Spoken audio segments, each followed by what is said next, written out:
This is an example from our clinical floor, but it's not atypical for the same scenario in the laboratory. So this patient received the wrong rate of infusion, and that was the serious event. The patient had sequelae from that. So there was an initiation of a Plan, Do, Check, Act, a root cause analysis, and in this serious event, they reviewed all the errors that had occurred that were similar to it, looking for the common themes. The action plan was to have a 2-nurse check of the infusions and the pump settings at the change of shift, and that was instituted. You can see from the graph that that really did not eliminate the errors. 6 months later, because the errors had not been eliminated, it was revisited. So this is the importance of check act. Did your intervention actually remove the problem? And in this case, it didn't.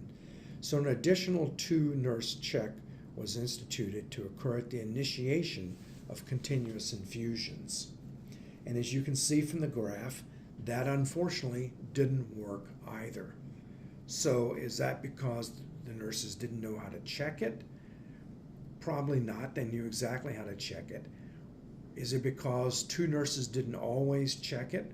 Well, we know sometimes the clinical demands on the nursing staff can really pull them apart, and it can be tough to get 2 nurses together around one patient at a critical time.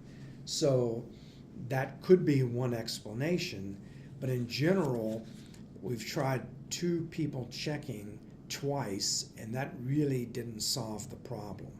So the event was revisited, and something new was added. This time, there were hard limits on all the syringe pumps, which meant that there was going to be an alarm, or they actually could not set the pump above a certain level.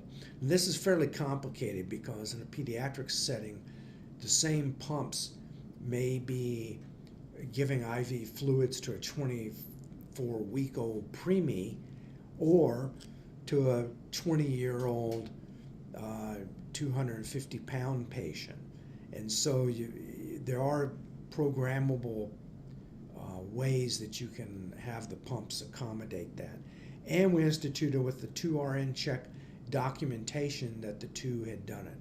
And sometimes, much as we hate documentation and initialing forms, that really helps us to actually do what we're supposed to do, because we realize that if we don't initial the form, then it means we really didn't do it, whether or not you did it.